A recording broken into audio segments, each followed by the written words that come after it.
सभी साथियों को प्यार भरा नमस्कार। जय हिंद। कैसे हैं आप सभी लोग? उम्मीद करता हूं ठीक ही होंगे, अच्छे होंगे, मस्त होंगे और स्वस्थ होंगे। साथियों, एक बार फिर से स्वागत है आप सभी का आपके अपने परिवार में, नेवरी परिवार में।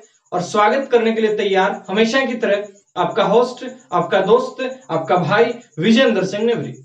मित्रों, आज अपन क्लास शुरू करें उससे पहले आज हमारे वीरों की धरा झुंझुनू से, हमारे पड़ोसी गांव हुकुमपुरा से सूबेदार शमशेर अली जी भारत मां की रक्षा करते हुए शहीद हो गए।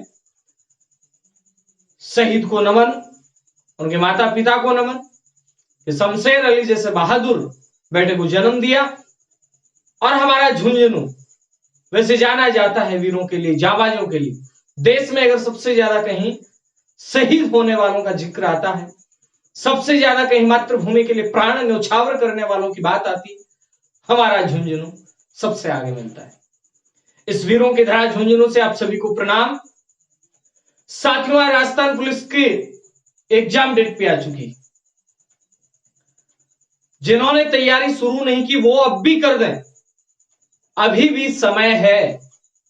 अब कर देंगे तो भी कोई देरी नहीं है। कहावत है, सुना होगा, अभी बेटी बाप की है। अभी बेटी बाप की है, अब तैयारी कर दोगा तो भी कोई दिक्कत वाली बात को नहीं है। समय बच रहा है 2 महीने, जी जान लगा दीजिए। पढ़ते सभी हैं। एक तो होता पढ़ना और एक होता सिलेक्शन के लिए पढ़ना। आपको केवल पढ़ना नहीं है, आपको सिलेक्शन के लिए पढ़ना है। पढ़ने के लिए वजह होनी चाहिए आपके पास। आपको वजह के लिए पढ़ना है कि मुझे क्यों पढ़ना है, मुझे जॉब क्यों लगना है। करते हैं आज की क्लास को शुरू बिना किसी देर के। मित्रों, अपनी बातें चल रही थी, चौहान साम्राज्य की बात चल रही थी। आज थोड़ा सा लाइट में प्रॉब्लम मिलेगी आपको, डीपी में थोड़ा सा गड़बड़ है, कोई वायर वगैरह पता नहीं किस प्रकार से यूज है। ऐसे जब बोले अगर आप हो रही थोड़ी असुविधा हो रही है, इसके लिए खेद। क्लास नहीं लेता तो भी आप लोग कहते गुरुदेव क्या आपने क्लास क्यों नहीं ली। इसलिए करते हैं अपन आज की क्लास को शुरू। कई बार ज्यादा हो जाएगी, चिंता ना करें, आवाज सुनते रहे यहाँ पर। हाँ जी, अपन ने चौहानों का सामान्य सा परिचय देखा और आज मित्रों अपन बात करने वाले हैं चौहान वंश के शासकों की। और शासकों में नंबर फर्स्ट अपन बात करें तो यहां पे किसका नाम आएगा मित्रों? वासुदेव चौहान। साथियों, वासुदेव चौहान से क्या क्या प्रश्न बना सकते हैं? पहला प्रश्न तो ये बनेगा कि चौहानों का आदि पुरुष किसे कहा जाता है, चौहानों का मूल पुरुष किसे कहा जाता है। तो मित्रों गौर कीजिएगा, चौहानों का आदि पुरुष, चौहानों का मूल पुरुष, चौहान वंश का संस्थापक। तो इन सभी प्रश्नों के जवाब के लिए एक ही आपको याद रखना है, वासुदेव चौहान। चौहानों का आदि पुरुष किसे कहा जाता है? वासुदेव चौहान को। चौहानों का मूल पुरुष किसे कहा जाता है? वासुदेव चौहान को। चौहानों का संस्थापक किसे कहा जाता है? वासुदेव चौहान। और मित्रों ये बातें हैं लगभग 550 ईस्वी के लगभग की बातें हैं, यानी 551 ईस्वी। वासुदेव चौहान से एक प्रश्न और बनता है कि इन्होंने एक झील का निर्माण करवाया। कौन सी झील? सांभर झील। तो याद रखेंगे, वासुदेव चौहान के द्वारा, वासुदेव चौहान के द्वारा सांभर झील का निर्माण करवाया गया। मित्रों याद रखना है, कौन सी झील का निर्माण करवाया गया? सांभर झील का निर्माण करवाया जाता है। किसके द्वारा? तो अपना उत्तर बनेगा वासुदेव चौहान के द्वारा सांभर झील का निर्माण करवाया जाता है। और सांभर वाला जो क्षेत्र था, कल अपन ने बात की जांगल देश था। जांगल देश में सपाद लक्ष वाले क्षेत्र पे इनका अधिकार था प्रारंभिक, और उसी सांभर वाले क्षेत्र से होने के कारण इन्हें शाकंभरी के चौहान भी कहा जाता है। तो मित्रों यहां याद रखिएगा, वासुदेव चौहान के द्वारा सांभर झील का निर्माण करवाया जाता है। यानी अपन यूं कहें, इसका एक तरीके से यहां थोड़ा बहुत कार्य करवाया जाता है। वैसे सांभर झील को एक प्राकृतिक झील भी माना जाता है, जो राजस्थान के अंदर खारे पानी की सबसे बड़ी झील है। अगर मैं बात करता हूं भारत की सबसे बड़ी खारे पानी की झील, तो चिल्का झील उड़ीसा के अंदर आ जाती है। और अगर मैं बात करता हूं विश्व के अंदर सबसे बड़ा, तो कैस्पियन सागर नाम चूंकि सागर है लेकिन वो लैंड लॉक है, चारों तरफ स्थल से घिरा हुआ है, इसलिए उसे झील का ही दर्जा अपन लोग देंगे। मित्रों याद रखेंगे यहां राजस्थान के अंदर सबसे ज्यादा नमक बनाने की अगर बात आती है तो वो भी सामर झील है। लेकिन सबसे खारा नमक कहां बनता है, यानी जिसमें सोडियम क्लोराइड सबसे ज्यादा है मित्रों, तो वो पंचभद्रा। और पंचभद्रा है कहां पे, बाड़मेर के अंदर। गुरुजी पंचभद्रा के अंदर तो रिफाइनरी भी है, बिल्कुल रिफाइनरी भी पंचभद्रा में, याद रखना है। अब अपन चीजों को एक दूसरे से रिलेट करके चलेंगे, ठीक है, क्योंकि अब एग्जाम की डेट आ चुकी है, अपने को वर्दी चाहिए और वर्दी के लिए संघर्ष है वो अपना आज की तारीख से शुरू हो जाना चाहिए। अब मित्रों आगे बात करें अपन और क्या प्रश्न बनेगा, यहां से इतने ही प्रश्न है, आगे शासकों का क्रम जारी रहता है। मैं आपको एक बात बताऊं, प्रारंभ में ये लोग गुर्जर प्रतिहारों के सामंत थे, वासुदेव चौहान के बाद धीरे धीरे शासक चलते रहे। अब अपन गुवक प्रथम की बात करेंगे, जो नागभट्ट के समय सामंत हुआ करते थे, नागभट्ट द्वितीय के समय। कहने का मतलब चौहान जो थे, चहमान जिसे कहते हैं अपन, ये गुर्जर प्रतिहारों के सामंत थे। धीरे धीरे गुर्जर प्रतिहारों की अवनति हुई, यानी वो तो अवनति हुई और सत्ता के लिए संघर्ष में कैसे जैसे बढ़ते बढ़ते अपनी योग्यता के दम पर चौहानों ने राज सत्ता हथिया ली। या अपन यूं कहें कि गुर्जर प्रतिहारों के सामंत जो चौहान हुआ करते थे, अब वो उनके निर्बलता से, उनकी अवनति से, इधर उनकी अवनति हुई और इनका उत्कर्ष हुआ, और ये दोनों संतुलन इस प्रकार से कायम रहा, फिर वो नीचे चले गए और ये ऊपर आ गए। कहने का मतलब प्रारंभ में गुर्जर प्रतिहारों के ये सामंत हुआ करते थे। साथ साथ नोट करते चलिएगा, महत्वपूर्ण बात। अपन ने वासुदेव चौहान की बात कर ली, बिल्कुल कर। अब वासुदेव चौहान के बाद में मित्रों नेक्स्ट अपन बात करते हैं गुवक प्रथम। गुरुजी गुवक प्रथम से क्या क्या प्रश्न बनेगा, गुवक प्रथम से कोई विशेष प्रश्न नहीं मित्रों। एक बात तो ये याद रखनी है कि गुवक प्रथम सामंत था, किसके समय में सामंत था, तो याद रखना है नागभट्ट द्वितीय के समय। अब यहां एक मुख्य बात, नागभट्ट द्वितीय के समय सामंत रहते, बहुत सारे विजय हासिल की, लेकिन अंत में आते आते गुवक प्रथम ने गुर्जर प्रतिहारों से संघर्ष किया और गुर्जर प्रतिहारों की अधीनता मानने से अस्वीकार कर दिया। यह बड़ी ही महत्वपूर्ण बात है, याद रखना है कि गुर्जर प्रतिहारों की अधीनता मानने से अस्वीकार कर देता है। कौन कर देता है अस्वीकार, तो मित्रों याद रखिएगा गुवक प्रथम कर दे। गुवक प्रथम के समय ही अपन जो सीकर के अंदर हर्षनाथ मंदिर देखते हैं, याद रखेंगे मित्रों, हर्षनाथ मंदिर का निर्माण होता है।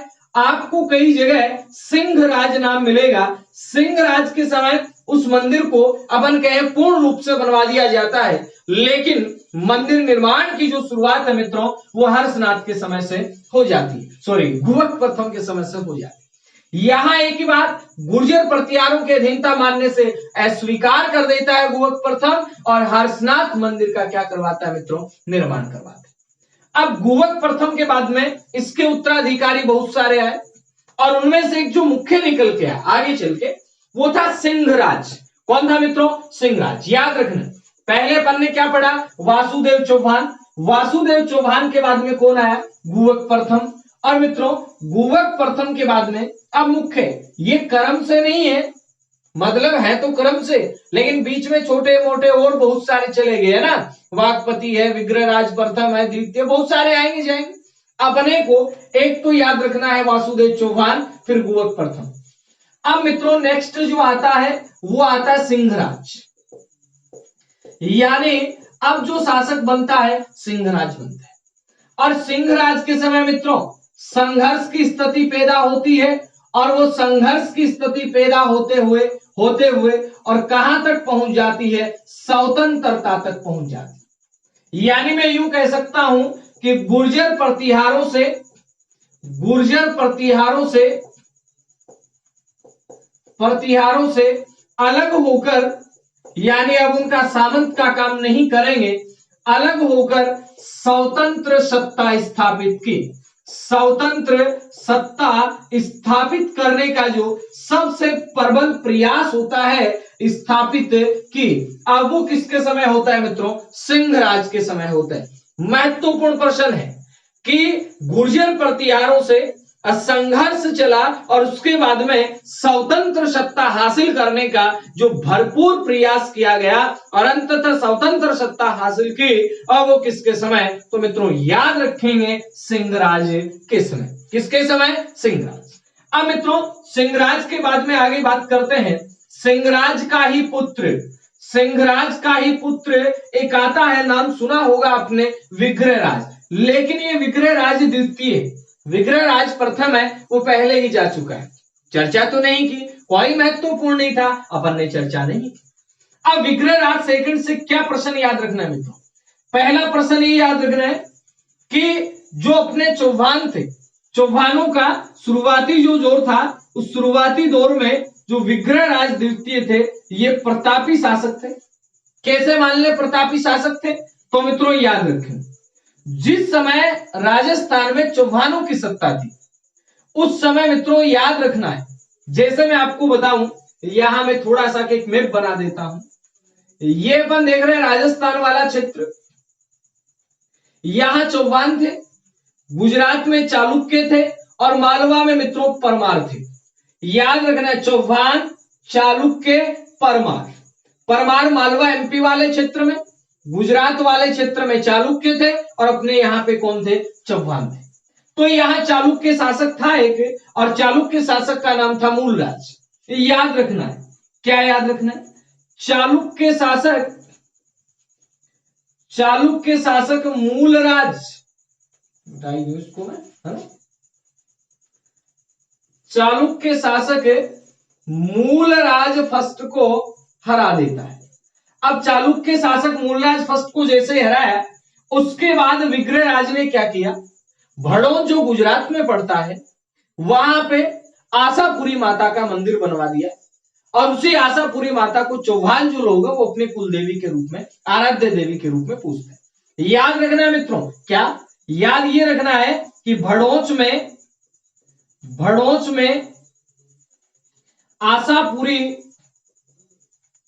आशापुरा मान लो, आशापुरा माता का मंदिर बनवाया, आशापुरा माता का मंदिर बनवाया। ये जानकारी हमें कहां से मिलती है मित्रों? ये जानकारी हमें मिलती है हर्षनाथ अभिलेख से। याद रखना है कि इस मंदिर निर्माण की जानकारी कहां से मिली? हर्षनाथ अभिलेख से।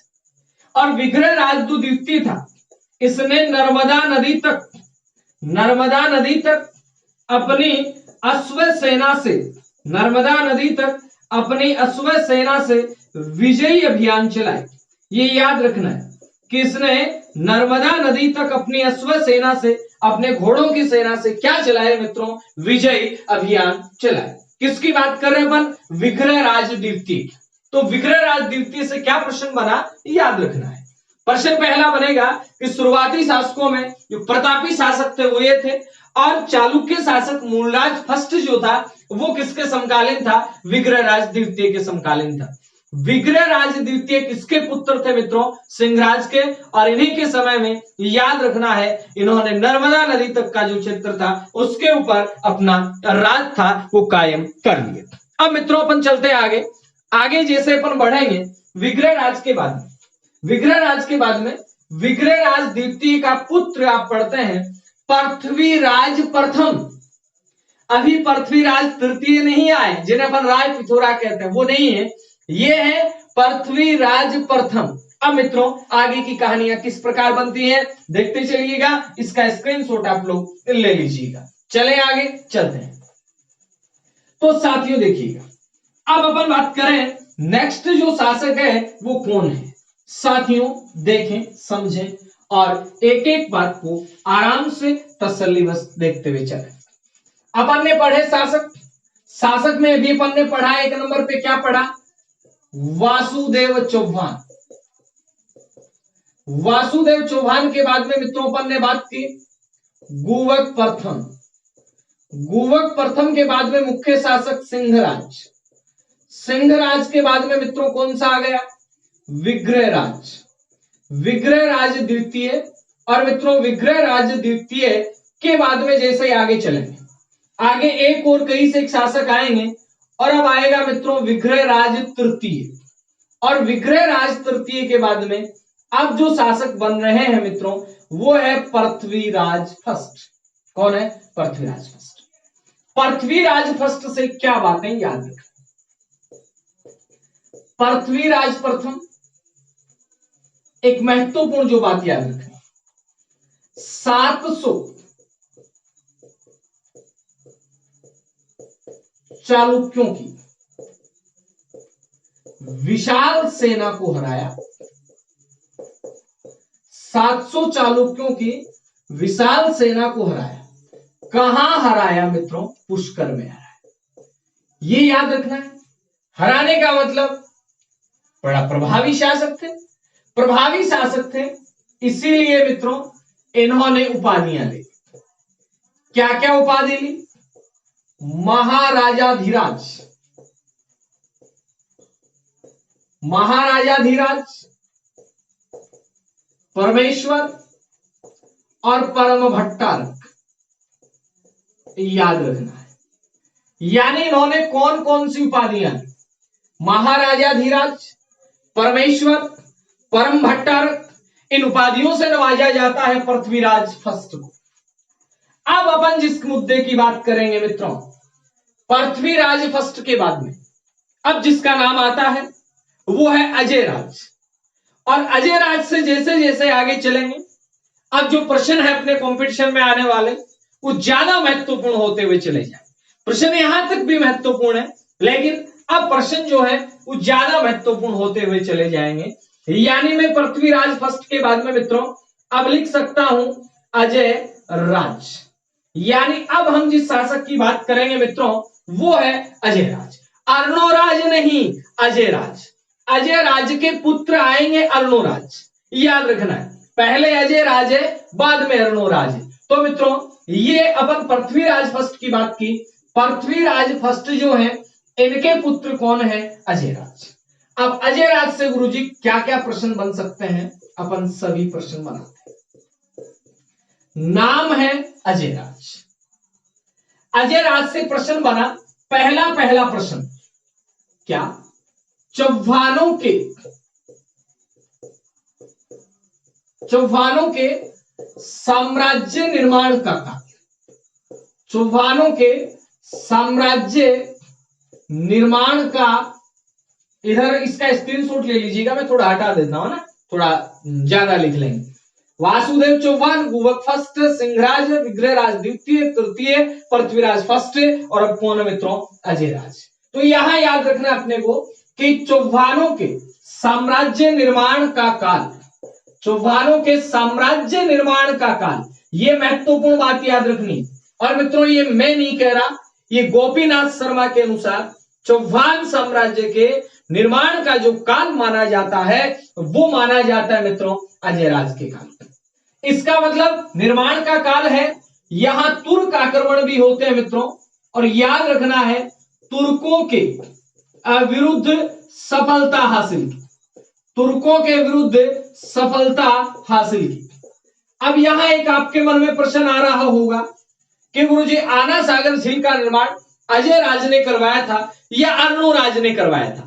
मित्रों तुर्की सेना यहां भी आती है, तुर्की सेना अर्णोराज के समय भी आती है, लेकिन आना सागर झील का निर्माण अर्णोराज के द्वारा करवाया जाएगा, ना कि अजयराज के द्वारा। तो याद रखिएगा, गच्चा खा सकते हो आप यहां पे। यहां तुर्कों के विरुद्ध सफलता हासिल कर ली और इसी समय मालवा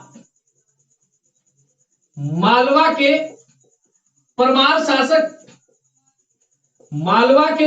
शासक नरवर्मन को, अब नरवर्मन का नाम मित्रों दोनों में आएगा, आगे देववर्मन भी आएगा शासक, लेकिन ये नरवर्मन की बात है। ईआरपीसी से प्रश्न पूछेगी, पक्का पूछेगी, अधीनस्थ चयन बोर्ड भी पूछेगा और आपका पुलिस डिपार्टमेंट भी पूछेगा।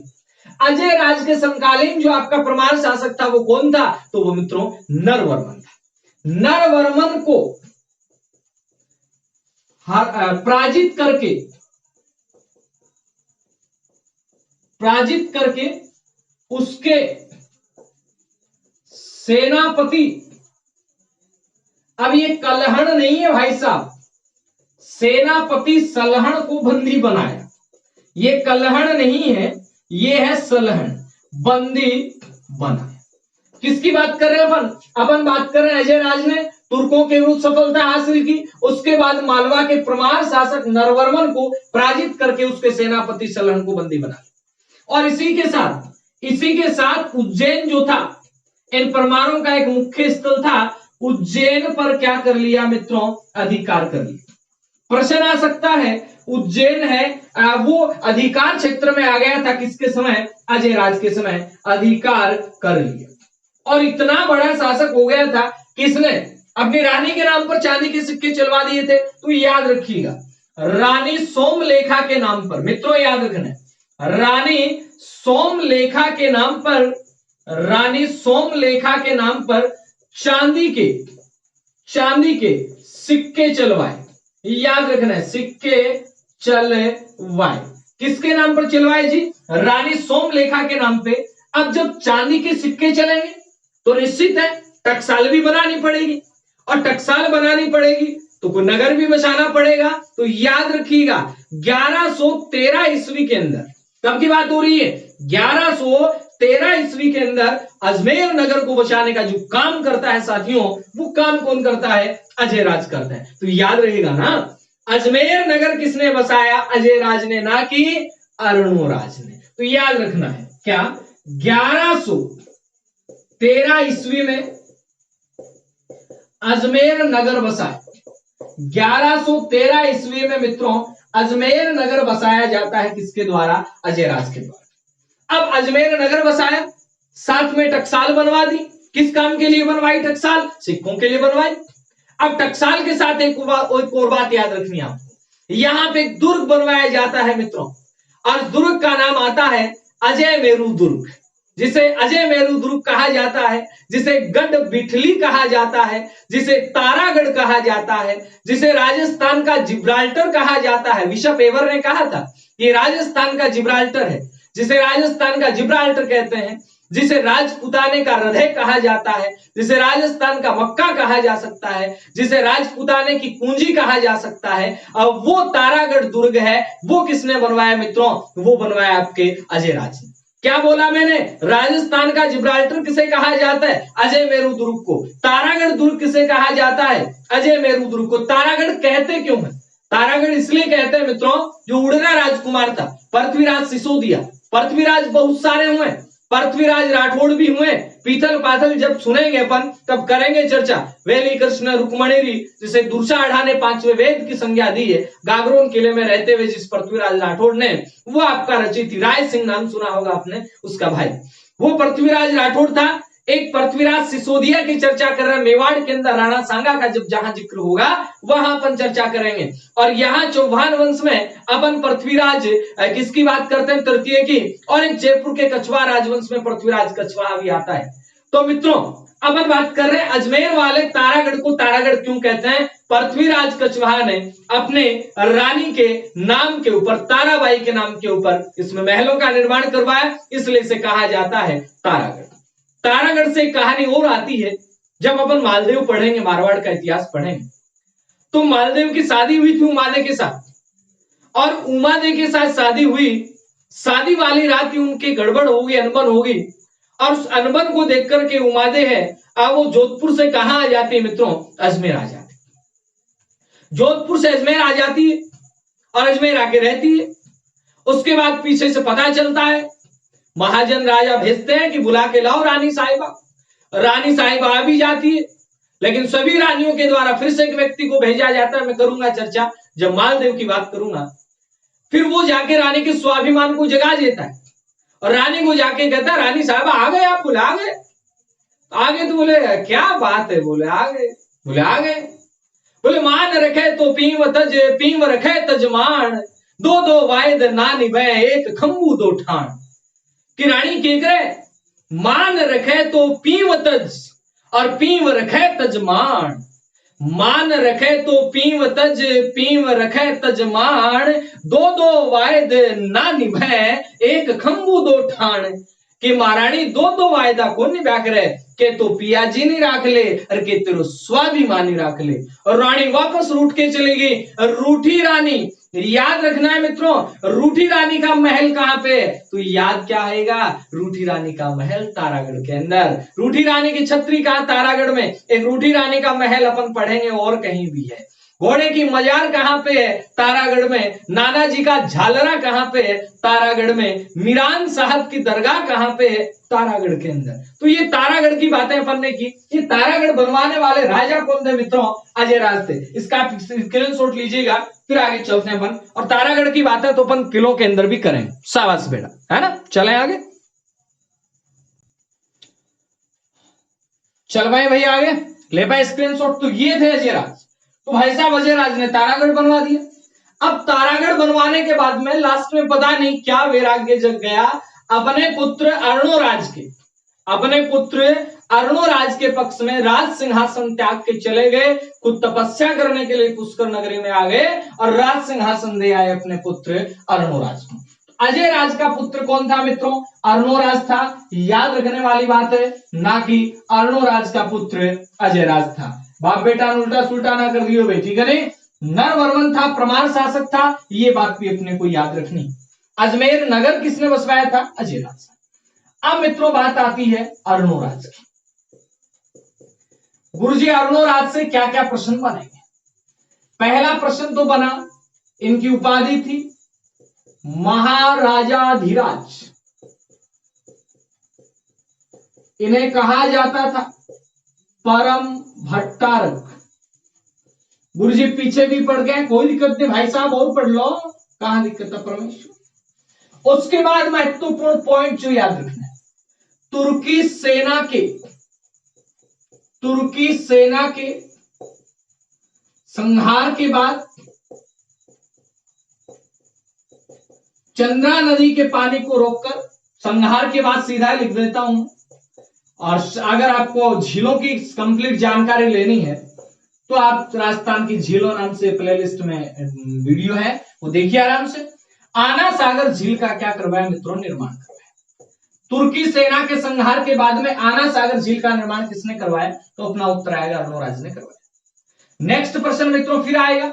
इसके बाद में वराह मंदिर का निर्माण, वराह मंदिर का निर्माण किसने करवाया, अर्णोराज ने। चूंकि अर्णोराज थे वो शैव धर्म के अनुयायी थे, लेकिन सभी धर्म को समान मानते थे। चाहे वो वैष्णव है, चाहे वो शाक्त है, कोई भी संप्रदाय धर्म, सभी को बराबर मानते थे। फिर भी उन्होंने वराह मंदिर का निर्माण करवाया। और मित्रों सबसे महत्वपूर्ण बात, चालुक्य नरेश जयसिंह की पुत्री कांचन देवी से विवाह किया। कांचन देवी से विवाह, ये याद रखें। इन्हीं के दरबार में, याद रखेंगे, इनके दरबार में देवबोध व धर्म घोष नामक दो विद्वान थे। इनके दरबार में देवबोध व धर्म घोष नामक दो विद्वान थे, याद रखें। परमार शासक नरवर्मन को हराया एवं कुमारपाल से हारे, याद रखना है। कुमारपाल से, चलो कोई खास बात नहीं, चालुक्य शासक को छोड़ो। परमार शासक नरवर्मन को हराया, याद रखना है। उसके बाद में अर्णोराज का पुत्र, अपन गुर्जर प्रतिहार राजवंश में पढ़ के आए। एक शासक को पितृहंता कहा जाता है। कई की जगह ऐसी आएंगे, आगे आएंगे, चलते चलेंगे अपन। प्रथम पितृहंता, द्वितीय पितृहंता, एक बार बाप को मार दिया उसी राजवंश में, दूसरे ने मार दिया। लेकिन यहां मित्रों मैं आपको बता देना चाहता हूं, अर्णोराज के पुत्र जगदेव ने अपने पिता की हत्या कर दी और हत्या करके खुद है वो शासक बन गया। इसलिए प्रश्न बनेगा शाकंभरी के चौहानों में किस शासक को पितृहंता शासक कहा जाता है मित्रों? तो आपका उत्तर बनेगा जगदेव।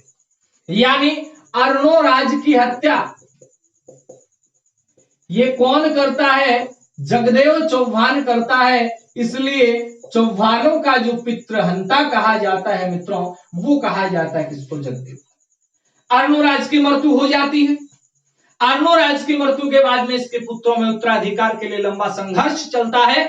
कुछ समय तक जगदेव था, वो शासक बना रहा, लेकिन उसके बाद में एक बड़ा शासक बनता है जिसका नाम आता है क्या? विग्रहराज चतुर्थ, जिसे कभी बांधव भी कहा जाता है, जिसे विशलदेव भी कहा जाता है, जिसने खुद ने एक नाटक की रचना की थी हरिकेली, और जिसके दरबार में रहने वाले कवि ने ललित विग्रहराज नाटक लिखा था, जिसके अंदर कुछ कहानियां हैं। उन कहानियों की बातें करेंगे अपन कल। आज के लिए इतना काफी है। मिलते हैं नई क्लास में नए जॉस नए नॉलेज के साथ। तब तक के लिए लेता हूं विदा। जय हिंद जय भारत। फिर कह रहा हूं अभी भी टाइम है, पढ़ाई शुरू कर दीजिएगा। हंसते रहिए, मुस्कुराते रहिए। धन्यवाद।